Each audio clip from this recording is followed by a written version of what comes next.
Всем огромный привет! Сегодня 31 января 2019 года. Сегодня Софии ровно месяц. Мы едем, сейчас время 3 часа дня. Мы в машине, здесь София у меня плакала. Мы были на приеме сегодня у врача. Мы поправились на 1 килограмм. Это очень хороший показатель, даже если учитывать ее максимальную потерю веса на 4-е сутки, да, она даже на кило 250 она поправилась. Это очень хороший показатель, но это, конечно, из-за смеси, то, что она ест смесь и постоянно на груди, но опять тема груди и грудного вскармливания, это капец какой-то. Вот, ну там что она? Водичку, совсем чуть-чуть что-то там ей достается. Но в основном это смесь. Ну, в общем, главное, что мы не похудели. И вообще мы хорошо прибавили даже. Очень даже хорошо. Рост у нас не изменился, либо на 1 сантиметр. Но мне кажется, что как-то так мы замерили. Нет, она как была 52 сантиметра, так она и осталась. Вот. Что еще? Врач все прописала витамин D до мая пить по 2 капли. И слушала она ее, и говорит, как-то не могу понять, с одной стороны слышит какой-то небольшой шум сердца, с другой стороны не слышит, с другой слышит, говорит, не пойму, говорит, давайте пройдем УЗИ, типа на всякий случай. Конечно, меня это расстроило, я начинаю уже переживать, вот теперь надо нам пройти УЗИ. В общем, она послушала, говорит, что-то я, говорит, слышу какие-то шумы в сердце. Говорит, с этой стороны не слышу, а с этой стороны слышу чуть-чуть. Сказать, что я не расстроена, конечно, ничего не сказать. Конечно, я расстроена ужасно. В общем, чтобы пройти УЗИ сердца, надо было взять талончик на бесплатный этот. Я пошла искать, где этот талончик. Не смогла найти эту девушку, у которой берется этот талончик. Говорю, давайте я пройду платно прямо сейчас. А София в это время спала вообще замечательно и прекрасно спала. Мы с Денисом, конечно, тоже расстроены, переживаем быстрее пройти это УЗИ, чтобы нам скорее сказали, что все нормально и вообще все замечательно. Пошли туда, на этот УЗИ. Я захожу, говорю, можно пройти УЗИ платно ребенку?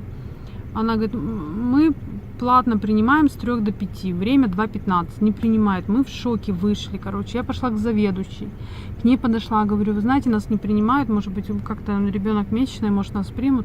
Я ничем не могу помочь, идите сами разбирайтесь, с врачом разговаривайте. Боже мой, какой бред, за деньги не можешь пройти УЗИ. И мы стоим такие в коридоре, ошарашенные, не знаем, что делать, у меня уже мысли ехать к другому, к другому УЗИ, я такая вся в сомнениях, думаю, что делать, как поступить. И идет вот эта врач, она говорит, это вам, говорит, ребеночку маленькому, говорит, конечно, заходите. И, говорит, раздевайте ее. И, пока я раздевала Софию, пока я снимала с нее кофту, вот эту вот бодик, все, она проснулась и плакала. Она говорит, я плачущих детей не смотрю. Ясно, понятно, ребенок должен спокойно спать, лежать. У нас не получилось пройти УЗИ. Конечно, я тоже расстроена, что, как вам объяснить, она спала так сильно хорошо, может быть, надо было мне вот так этот бодик приподнять и ручки вот эти не снимать. И, может быть, она смогла бы, а я стала ее и руки вот эти вытаскивать с рукавов, из головы, и все, она испугалась, раскричалась и стала сильно плакать, и, в общем, вот такие дела. Конечно, теперь из-за этого расстраиваюсь, что я неправильно ее надо было раздеть. Она говорит, вы подготовьтесь, ребенок должен быть сытый, спать, одежду какую-нибудь такую оденьте, чтобы, не разбудить ее, чтобы она уснула, и возьмите талон и придите, на следующей неделе. В общем, я эту девушку опять не нашла, у которой брать талон. Написала нашей медсестре на WhatsApp, чтобы она как-то чтобы она взяла талон, а мы потом его забрали. Не знаю, расстроена. Что? Я не буду, конечно, расстраиваться и верю, что все нормально будет. Все должно быть хорошо, и просто врачу показалось. Может, какие-то просто там шумы такие временные, и потом все пройдет. Я не думаю, что... Очень надеюсь, что ничего серьезного нету. Представляете, да, все мамы, в каком я состоянии сейчас. Тем более я не смогла нормально сразу пройти это УЗИ. И даже талончик еще не взяла, неизвестно, когда мы его теперь пройдем, и это все очень так вот меня напрягает. Денис сейчас, мне просто неудобно левой рукой держать. Денис, мы приехал вот в аптеку.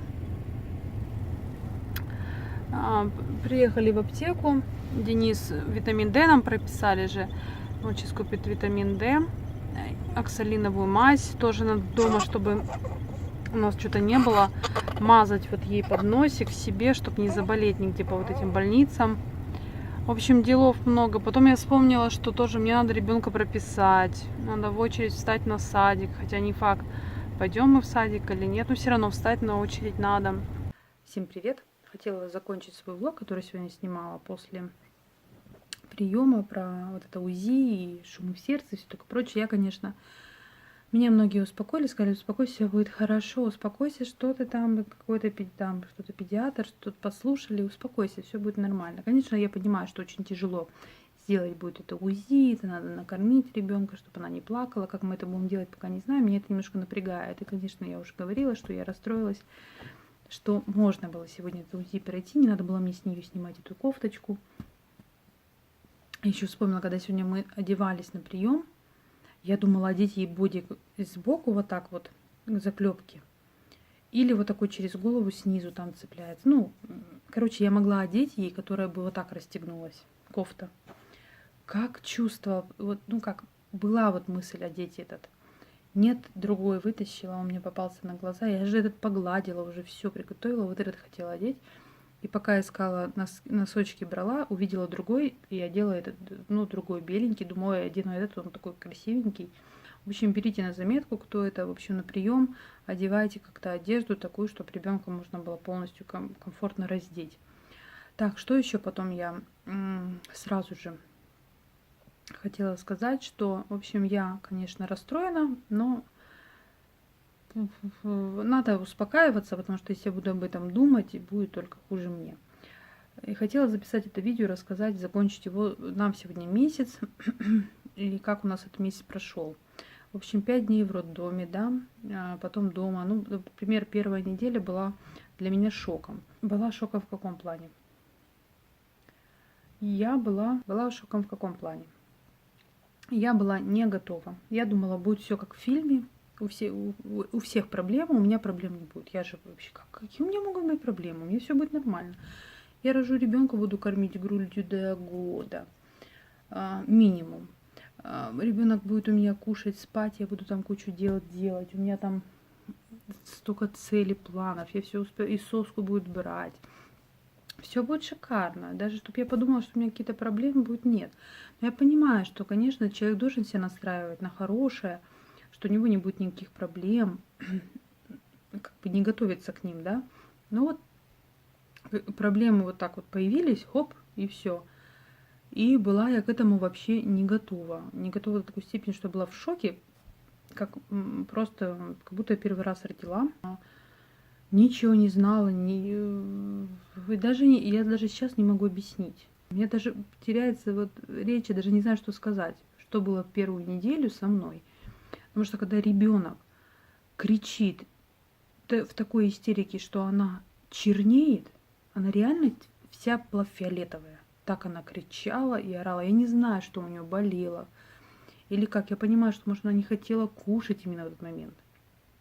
Но как-то у меня была мысль о том, что она просто хочет кушать, и вот она так плачет. Но она, конечно, я не знала, что с ней делать. Мне очень нужна была, конечно, поддержка в роддоме. Я сейчас понимаю, сколько можно было бы, что я позже, да, как-то узнала, осознала, поняла. Если бы я там в роддоме бы как-то об этом бы думала бы как-то вот, ну вот это вот все мне было бы легче. Но в роддоме мне реально было тяжело, реально тяжело. Там и груди неправильно прикладывали, и как-то вот эти вот, не знаю, мне в роддоме было очень тяжело, и я там поддержки от медперсонала вообще никакой адекватно не получила. Не знаю, как-то мне вот вообще не нравится. Я как вспоминаю, я проезжаю мимо роддома, я смотрю, меня аж прям в дрожь кидает, как кошмар какой-то. Вот, потом мы приехали домой, и что было дома? Дома было то, что я поняла, что у нас проблемы с питанием, с ребенком, с грудным вскармливанием. А это же сейчас как? Сейчас это не то, что модно. Сейчас это просто как так, как по-другому. Грудное вскармливание не только надо кормить грудью. Грудью не может кормить женщина, которая там вся больная, какая-нибудь кривая, совсем-совсем, остальные все должны кормить. И у всех есть молоко. Всего 3% женщин в мире ну, есть этот синдром мало молока. У остальных у всех есть молоко. Чаще прикладывайте к груди. Ты. Я пересмотрела на Ютубе, наверное, все, что можно. Я прочитала книгу эту по Всемирной организации по грудному вскармливанию, там, ты там и перечитала ее всю полностью, там столько было глав, я не знаю, их там 30, наверное, боже мой. Толстенная книга, страниц 500. Я там это все читала, там все смотрела, как, что советы. Мы неделю лежали с Софией просто в кровати, не выходя. Я просто вообще постоянно прикладываем. 23 часа в сутки София была на груди. Она сосала, спала, сделала все. И чё? Толку не было. Никакого. Абсолютно. Ничего никуда не увеличилось. Оно должно было увеличиться. Ничего не получилось. И я думала, я раскачаю, я смогу. Я психовала от того, что... Я психовала, злилась от того, что почему у меня не получается это? Как так? У всех получается, у меня не получается. Что это такое, короче? Я от этого психовала, расстраивалась, злилась сама на себя. Ну, очень тяжело, конечно, когда ты лежишь просто плашмя, и постоянно ребенок у тебя на это, она плачет, ты не знаешь, что она хочет, ты думаешь, что она хочет только кушать постоянно. Не можешь ты вот это вот поймать, что у меня единственное было, что она хочет есть, я не могу ее накормить, я плохая мать и все такое прочее. Вот это была вторая неделя, была борьбы и осознавание, вот это понимание всего, да, я начала что-то вот это вот всю неделю я смотрела, читала. Я же не думала, что у меня будут такие проблемы. Ну, вот во время беременности, когда я была, например, в декрете, я могла выйти, да, когда я вышла в декрет, я могла там 2 месяца читать, это все изучать. Но я не стала изучать, думаю, если у меня будут проблемы, я как бы поизучаю все это. Я была уверена, что у меня будет все прекрасно. Вот. Поэтому вторая из перетекания в третью неделю у нас была вот эта вот борьба за грудное молоко. Вот, ну, борьба до сих пор продолжается, но не в таких масштабах, конечно. Но я как бы сохраняю это все. Как бы София приветствует меня, грудное вскармливание, ей это нравится, ее это успокаивает. Я ей нужна в этом плане. Но, конечно, она хочет кушать, поэтому есть смесь. И боюсь боюсь сглазить. Боже мой, как я боюсь сглазить, даже не знаю. Аж страшно говорить, когда вот есть же страх подумать даже об этом. Нам пока нормально повезло. В данный момент она пьет смесь с бутылки и сосет грудь. Немножко там, но она как бы не бросила это дело. Я очень за это переживала. Я купила какую-то специальную там ложку, я не знаю, как там оттуда все быстро льется. Со шприца я не смогу. Что там еще есть? Ложечка, шприц. И с простой ложечки, со стаканчика, да, могут поить. В общем, я ничего только не смотрела. Ну, в общем, у нас бутылка авентовская. Ну, это не реклама, нет. Короче, бутылка там, натурал, как-то называется. У нас это бутылка. Мы на смеси. Вот, в общем, третья неделя я поняла, что мы будем докармливаться смесью, от этого нам никуда не уйти, и надо просто успокоиться и принять это, и жить спокойно дальше, потому что, ну, ничего не... Я сделала все, что могла. Нина, ты сделала, Нина, успокойся. Я все говорила, успокойся, ты делаешь все, что можешь. Ну, Денис меня тут ругал тоже, успокойся, ты что-то над ребенком издеваешься, короче, она хочет кушать туда-сюда, корми ее. Были у нас вот эти такие проблемы, когда нет, может, не надо. Я боялась именно, что она бросит все в грудь и все, откажется и будет только на смесь. Я очень этого боялась, поэтому я, конечно, не хотела. Потом пришла врач, сказала, что... Мама,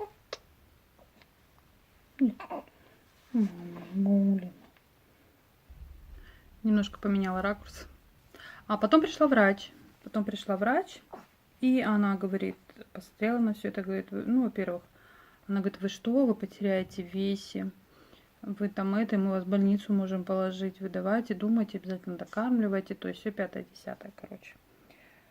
И мы, в общем, перешли на докорм. Сначала это все было постепенно, по небольшим порциям, да, по чуть-чуть. И я как бы была спокойна, что у нас была и грудь, и немножко молока. Грудь и немножко молока. Но ребенок-то растет, она же хочет кушать. И я же вижу, что она кушает, ест.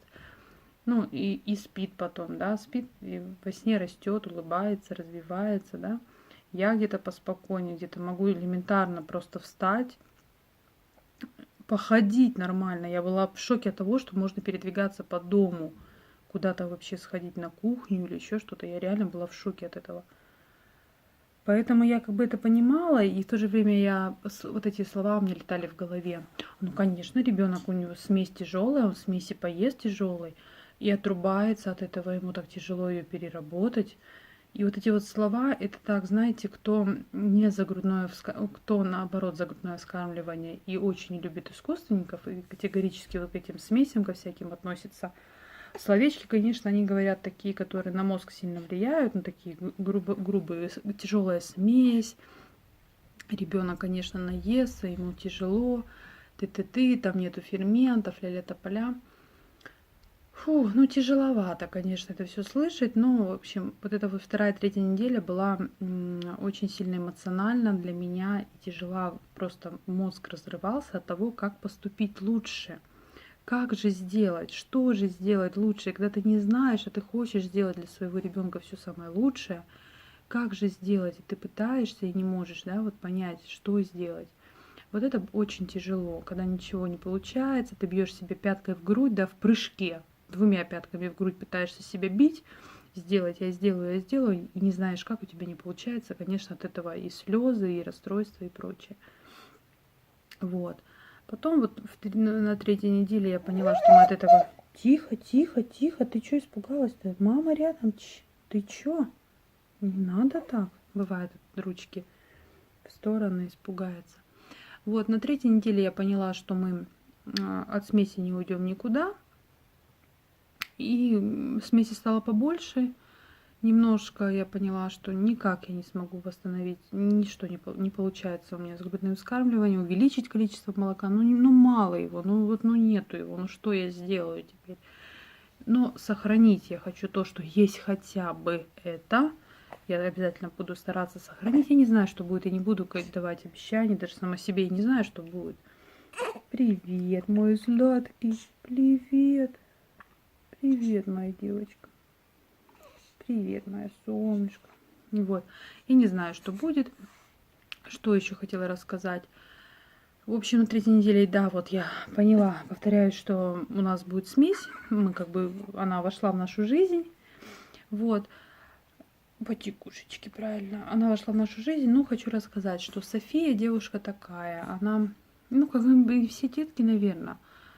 Она спит только со мной. Ну, у нас нет такого, что, например, положить ее спать в кроватку или в коляску, чтобы она поспала чуть-чуть отдельно от меня. Вот она уснула и положить ее. Ребят, ну такого практически нет у нас, я не знаю. Она спит только со мной. Мы только ее положим куда-то, она все, она просыпается, она сразу кряхтит, ищет меня, она спит у меня на руках.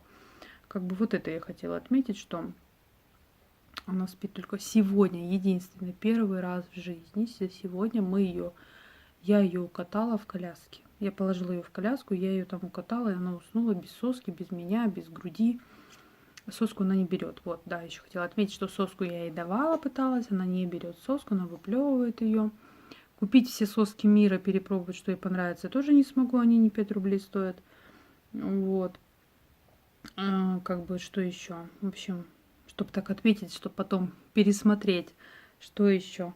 Спим вместе, ну, учимся понимать друг друга. Я уже как бы немножко понимаю, что ей надо, как-то по взгляду, да, по настроению, по дыханию. Ну, вот мы начинаем друг друга понимать. Уже более-менее полегче, конечно, морально, но не так, что прям всякое бывает, и кричит, и плачет, и не знаешь, что делать, и охота. И у меня бывает сил вообще никаких нету. Я просто понимаю, что я не в адеквате. Охота подбежать с башкой об стенку, бам-бам-бам, чтобы как-то включиться, потому что бывает очень тяжко. Вот. Всякое бывает. Спим вместе, в кроватке не спит, в коляске не спит, отдельно спит. У меня, у Дениса практически тоже не спит. Даже если перекладываю там на 5-10 минут, и все, она начинает все кряхтеть. Вот, кряхтит, скрипит ужасно, как бабка старая, мы ее называем. Вся извошкается, прям вот так вот все там, лицо себе все извозюкает, эти руки. Что делает, не знаю. Вот, что еще? Срыгивание. Конечно, вот когда кормишь смесями, больше срыгивания, чем на грудном вскармливании. Мне кажется, побольше она срыгивает. После смеси, получается, смесью кормишь, она прям прекращает кушать, начинает плакать. Ее надо обязательно как бы взять столбиком. Я ее так вот сюда себе вот так ложу, туда держу ее. И она такие делает сильные отрыжки, я не знаю, прям сильно так воздух хватает. Я уже пыталась по-всякому сделать. И соска у нее такая, да, ну, не быстрый поток, медленный. И не знаю, почему она так нахватает воздух сильно. Ей, конечно, от этого плохо. Ну, как бы вкратце это все, что я хотела рассказать, да, что для памяти осталось у меня. Конечно, кто, может быть, будет смотреть и захочет какое-то для себя, что бы я хотела посоветовать беременным и которые готовятся, да, родить, что может впереди вот так вот неожиданно что-то ждать, конечно. Не надо готовиться к худшему, ни в коем случае, что там думать, что у меня там будут какие-то кровотечения, там еще что-то, нет. Но просто в голове все равно как-то надо иметь мысль такую, что если вдруг что-то случится, я должна буду быть готова хотя бы морально к каким-то неожиданностям. Я должна это воспринять нормально. Ну, я не знаю, как к этому, конечно, подготовиться, к такой мысли, что если вдруг что-то случится, я должна это как бы принять. Но я думала, что у меня будет все хорошо. Прям, ну, не знаю, думаю, все будет нормально. Кто бы думал, да, что будет какое-то кровотечение, реанимации, проблемы с питанием, и такие крики, истерики вообще, и то, что я была так не подготовлена к этому, ко всему, вообще, как мне было тяжело. Я не знала, что делать. И как я тяжело вообще отнеслась вот к проблеме того, что мне не получается кормить ребенка. Привет!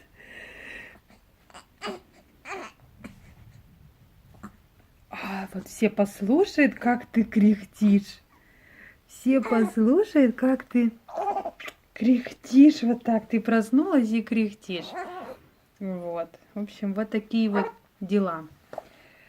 Вот. Потом поизучайте, конечно, грудное вскармливание, да, что оно собой подразумевает, что ребенок будет постоянно с вами, на вас. Думайте о слингах, о том, кто вам может помочь морально, о том, что, конечно, вы будете с ребенком постоянно, все 24 часа в сутки. И не думайте о том, что вы его покормите, и он чудным образом будет спать по 3 часа, а вы будете там принимать ванну спокойно, да, и что-то делать.